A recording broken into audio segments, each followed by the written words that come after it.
Good morning, good afternoon, whatever it is, wherever you are. It's me again, Jen. Hello! And it is Friday! Yay! It is our first Friday with the Elemental Wisdom Tarot deck, which is an absolutely gorgeous tarot deck that was lent to me for the entire month of May by my dear friend and tarot student Taylor.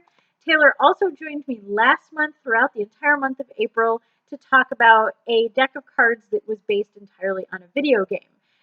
Taylor has a lot of tarot card decks. She is new and she is excited and she may have an addiction, and we are going to fully support this addiction. Yes, we are.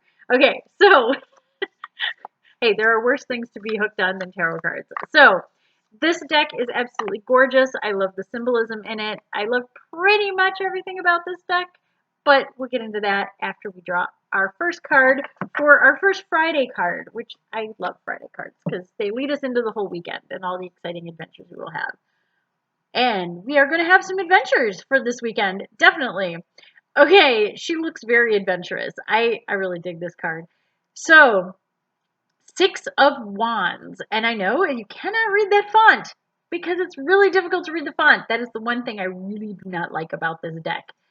The Six of Wands is going to be representing a lot of creativity, a lot of leadership as well. So, Wands are fire sign representatives, so they are red, they are passion, they are creativity, they are all those things, and still kind of in the tangible world. So working with your hands, making art, making big events happen, things like that. Anything that can be done in the tangible. So while cups and things like that might be a little more of the mind and of the heart, this is very much physical. Anything that has to do with making things or building things or creating in some way. That said, it can also be coming up with ideas to create those things. So it doesn't necessarily have to manifest as an object, but you do want to be thinking kind of in the physical realm of things when you're talking about wands. So sixes are one of those balance number cards. They are kind of bringing you up to a new level and finding a new balance in things. They also tend to be kind of a balancing the scales sort of card.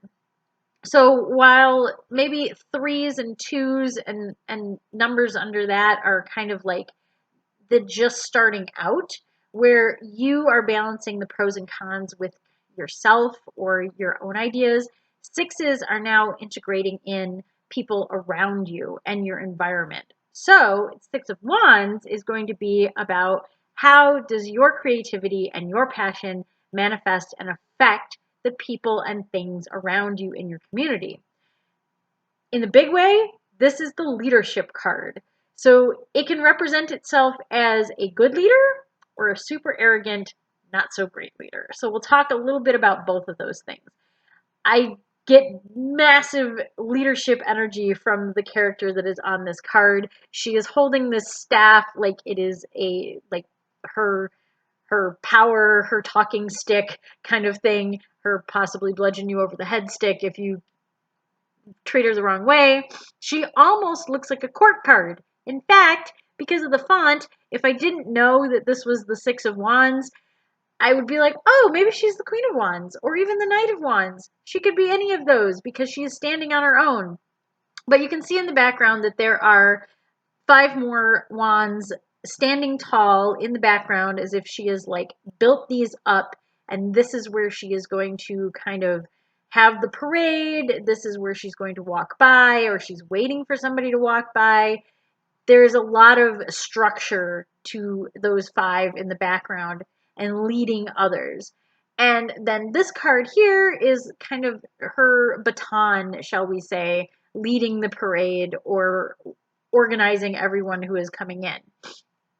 She's got this fantastic headdress going on, which has got leaves and horns and feathers and all manner of things going on there. And I'm trying to see if, oh, there is. So it looks like there's kind of a serpent on the top of her wand as well. It's kind of hard to see, and I might be stretching that.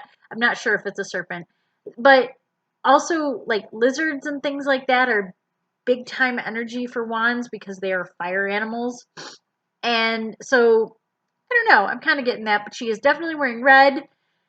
She has the horns, which I don't know. To me, the horns and the leaves kind of lean it more into earth stuff, but that's just, it is what it is. The other thing that horns can represent is Aries, which is a fire sign, and definitely Aries has that leadership energy. And Aries can lean both ways with being super arrogant about their leadership or being really great leaders and movers and shakers in their community. So she definitely has that mover and shaker energy to her. I love the way she's standing, very head held high, and all of that. So she looks like she is in control of the situation. So again, the arrogance can come out with this card as well, especially if it's inverted. If the Six of Wands comes up inverted, that means either you or someone around you is expressing a lot of arrogance in their leadership. They may be really bad leaders. They may be making poor choices for the community and doing things that are probably not healthy. When it's upright, it is a leader that is kind of fixing things and making things move in the right direction. And it can be a celebration card as well. It can be something of like, hey, you did it. Everybody worked together, and now let's go ahead and have a parade about it. In fact, in more traditional cards, there usually is an individual on a horse, and it does look like they are parading through, and there is a wreath around their head, but it's more of a laurel, which in Roman times was depiction of victory and things like that. So they have a laurel around their head. There might be a wreath or a laurel on the wand itself. So maybe that's what the leaves on her head represent. I do kind of feel like it's going back and forth with the earth energy as well because of the floral things going on her head. But overall, I do get a lot of fire energy from this. Even the curtain behind her is red, so that's good. And I do think that the feathers, even though that's typically an air sign, they look like fire kind of coming out of her head. So all of those things, very good. So I love this card, all except for the font. I think I've mentioned that like 1,000 times so far, and we've not done that many cards yet. And I really like it for a Friday card. I hope that you have a very inspirational, celebratory Friday and weekend, and that this leads you to good and great things, maybe even a parade. Who knows? All right. So until next time, stay safe, stay healthy, stay happy, and I will see you on Monday. Bye.